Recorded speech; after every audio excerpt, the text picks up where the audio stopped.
Jadi gini ya, Mas semuanya, kita sudah paham semuanya bahwa sampai saat ini Indonesia adalah negara yang merdeka. Tapi jika kita melihat sejarahnya dulu, sejarah bagaimana mereka para pejuang itu berusaha mewujudkan kemerdekaan Indonesia, pasti kita akan merasa bahwa kita sekarang ini belum ada apa-apanya. Kita hanya menikmati tanpa harus berjuang, mengeluarkan harta, benda, bahkan nyawa. Nah, jika kita menilik sejarah, itu kan banyak sekali tokoh nasionalis yang berjuang mewujudkan kemerdekaan Indonesia. Tapi tidak kalah banyak juga para santri, ulama yang berusaha memerdekakan Indonesia. Seperti contoh, ada seorang santri yang juga penganut Torekoh. Nama kecilnya Abdul Hamid, yang lahir di Dusun Tegalrejo, Kecamatan Tegalrejo, Yogyakarta. Nah, dirinya itu pertama mondok di Tegalsari, Jetis, Ponorogo kepada beliau Al-Mukarram Kiai Haji Hasan Besari. Setelah ngaji di Ponorogo, kemudian Abdul Hamid kecil ngaji kitab kuning kepada Kiai Taftazani Kertosuro. Setelah ilmunya cukup, kemudian berpindah lagi ke Bagelen, ngaji kepada Al-Mukarram Kiai Haji Baidowi. Bagelen ngaji tafsir Jalalain. Dan yang terakhir, Abdul Hamid ngaji ilmu hikmah kepada Kiai Haji Nur Muhammad Ngadiwongso Salaman, Magelang. Nah, bagi orang-orang Magelang dan sekitarnya, Temanggung, Wonosobo, Purworejo, Kebumen dan sekitarnya, nama Kiai Haji Nur Muhammad itu yang masyhur ada dua.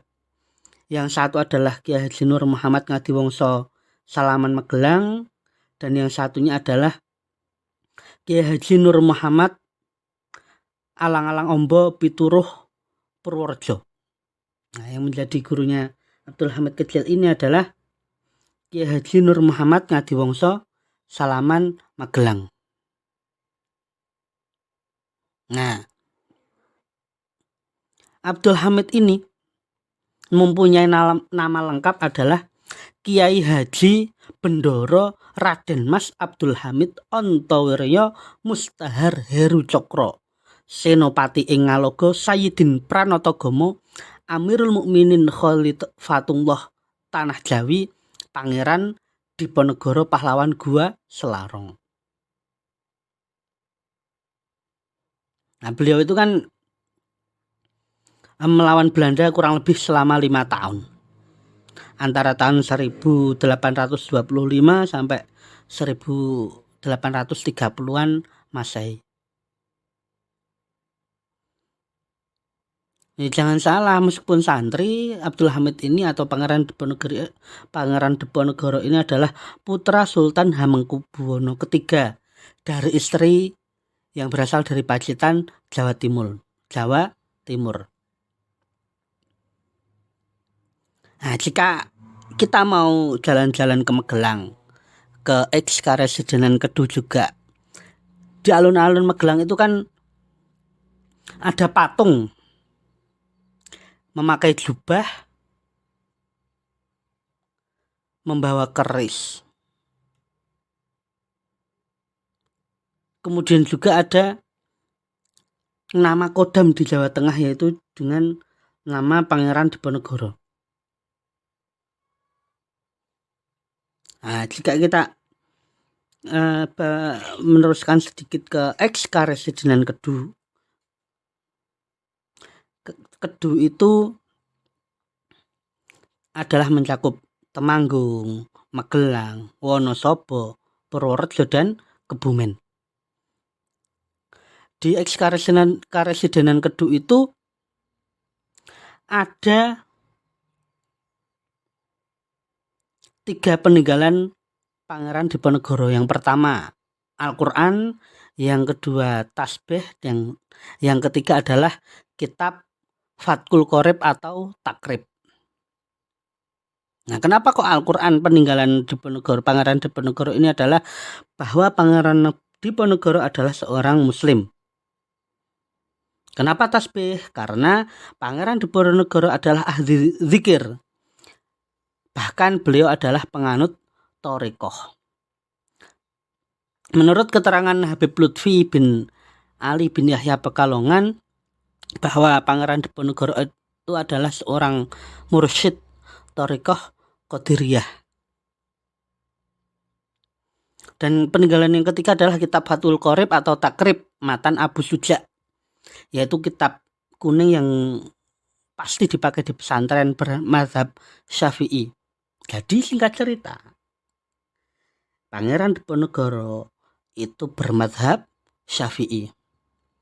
Dan ketika bermadzhab Syafi'i, pasti Pangeran Diponegoro sholat tarawihnya 20 rakaat. Sholat subuhnya pakai doa kunut. Jumatan pakai 2 kali azan. Sholat idnya di masjid, bukan di lapangan. Dan beberapa amaliyah Nahdlatul Ulama yang lainnya. Ya ginilah, ini saya mohon maaf, saya sangat menghormati, sangat menghargai perbedaan mazhab, perbedaan pendapat antara satu dengan yang lainnya. Tapi ya tolonglah, sejarah itu sampaikan apa adanya, yang lengkap, jangan ditutup-tutupi bahwa Pangeran Diponegoro bermadzhab Syafi'i dan seorang mursyid thariqah Qadiriyah. Pesantren, santri, kiai, ulama, keturunan keraton, jadi pahlawan bangsa Indonesia ini. Nah, yang kedua, kita juga mengenal Ki Hajar Dewantara.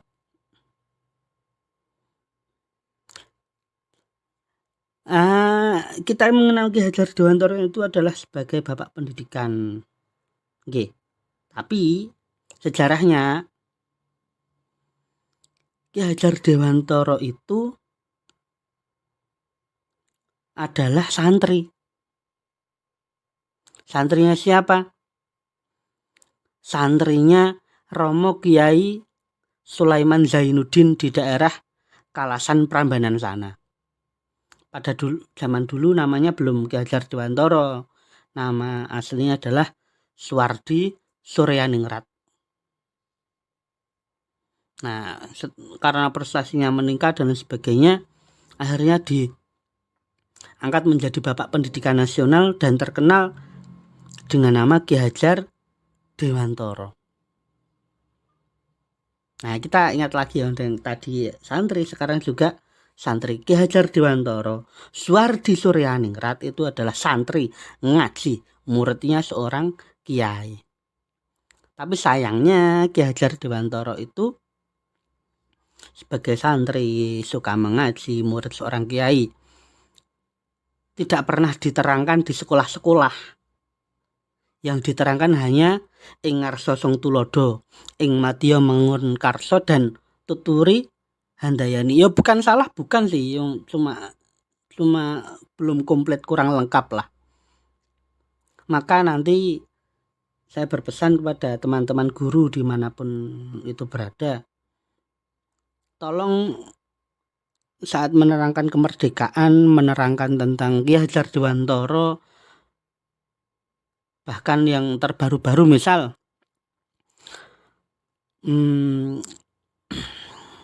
mewujudkan pribadi Pancasila, pendidikan Pancasila, itu tolong ditekankan juga bahwa Ki Hajar Dewantara yang menjadi rujukan itu adalah seorang santri yang suka mengaji, muridnya seorang kiai. Nah, okay. Cerita ketiga itu Bung Hatta, partnernya Bung Karno. Nah, Bung Karno itu kan sejarahnya dulu ketika mau membaca teks proklamasi di Pegangsaan Timur Jakarta, minta didampingi putra seorang kiai. Nah, tampillah seorang sosok putra kiai dari kampung Batu Ampar, Mayakumbung, Sumatera Barat. Siapa? Haji Muhammad Hatta adalah putra dari seorang kiai. Bung Hatta atau Haji Muhammad Hatta itu adalah putra Ustadz Kiai Haji Jamil. Nah, Ustadz Kiai Haji Jamil itu adalah guru Torekoh Naksabandiyah Kholidiyah. Sayangnya juga ini Bung Hatta sebagai putra guru Torekoh, putra Kiai, belum pernah dijelaskan di sekolah. Yang diterangkan, yang ditekankan hanya Bapak Koperasi. Nggak salah, nggak, cuma kurang lengkap. Tapi mulai sekarang mari kita terangkan sejarah dengan utuh. Jangan sekali-kali kita memotong sejarah. Takutnya apa? Jika kita memotong sejarah, suatu saat sejarah kita akan dipotong juga oleh Allah Subhanahu wa Ta'ala. Dan selanjutnya kita juga mengenal Hamutahar. Hamutahar itu bukan Haji Mutahar, bukan, tapi Husain Mutahar. Husain Mutahar itu adalah cucu Nabi Muhammad Sallallahu Alaihi Wasallam. Beliau adalah seorang sayyid warga Kauman Semarang yang mengajak bangsa kita untuk bersyukur.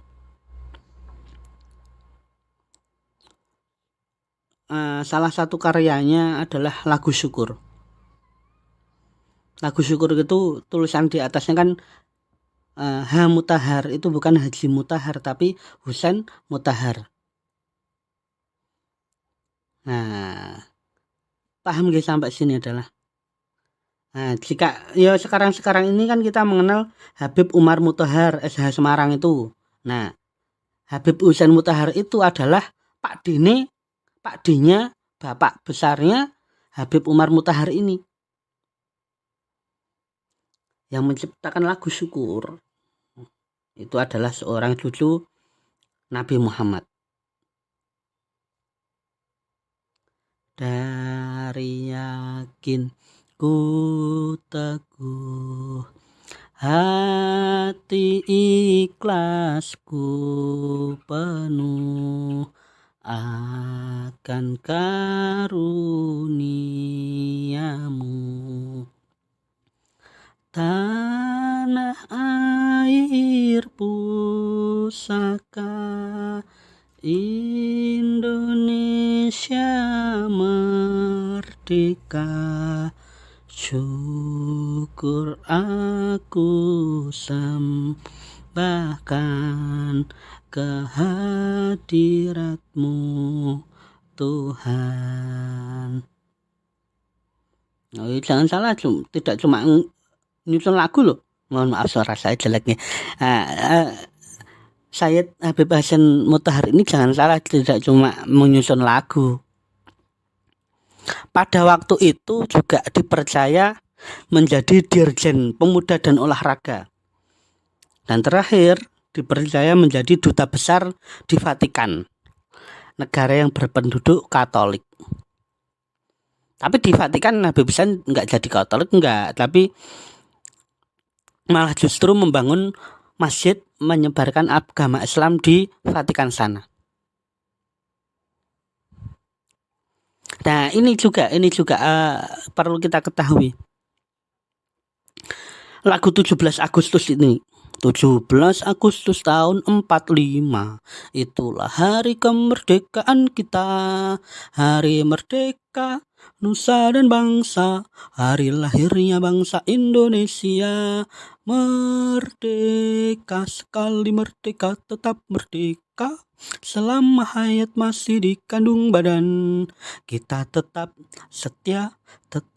setia mempertahankan Indonesia. Kita tetap tetap setia membela negara kita. Nah, itu yang menyusun juga siapa? Habib Hussein Mutahar. Sejarahnya gini, Habib Hussein itu mendengar azan salat duhur, Allahu Akbar sampai ya berjalan gitu kan, sampai kalimat hayya 'alas shalah. Nah, kalimat hayya 'alas shalah ini setelah sholat duhur berjamaah kok terngiang-ngiang, hayya 'alas shalah, hayya 'alas shalah. Akhirnya apa? Hatinya terdorong untuk membuat lagu yang cengkoknya mirip azan. Ada S-nya, ada A-nya, ada H-nya. Kemudian ditulis perlahan, pena berjalan, tertulislah 17 S Agustus A 45. Itulah H, hari kemerdekaan kita. Menjadi apa lagu yang sering kita dengar pada tanggal 17 Agustus sampai sekarang, dan insya Allah sampai besok kiamat. Paham sampai sini nggih Mas Mbak semuanya? Ini juga ketika kita melihat sejarah kan kita juga mengenal tokoh Douwe Dekker. Douwe Dekker ini adalah salah satu tokoh pendidikan nasional juga. Siapa itu Douwe Dekker? Danudirja Setiabudi. Kalau kamu belajar sejarah pasti kenal. Nah, leluhur Douwe Dekker itu kan adalah seorang Belanda yang dikirim ke Indonesia untuk tujuannya merusak, menggerogoti bangsa Indonesia ini. Namun ketika Douwe Dekker itu berhubungan, ngaji dengan para kiai, bersosialisasi dengan para santri, mindsetnya berubah. Yang semula ingin merusak, yang semula ingin merenggut, semula ingin menghancurkan, justru malah berbalik bergabung dengan pergerakan bangsa ini mewujudkan kemerdekaan negara Indonesia. Nah, Douwe Dekker ini kan pernah berkata juga, kalau tidak ada kiai dan pondok pesantren, maka patriotisme bangsa ini dari dulu sudah hancur berantakan. Siapa yang berbicara? Douwe Dekker. Orang yang belum pernah nyantri, tidak punya pesantren. Kalau yang berbicara kiai atau santri itu kan bisa kita sangka cuma untuk memajukan pesantrennya, cuma untuk pamer dan sebagainya. Tapi ini enggak. Douwe Dekker ini murni orang Belanda. Murni orang Belanda. Nah, itu perlu kita pahami bersama. Semoga kita bisa jangan kalah dengan mereka-mereka yang telah memperjuangkan bangsa ini.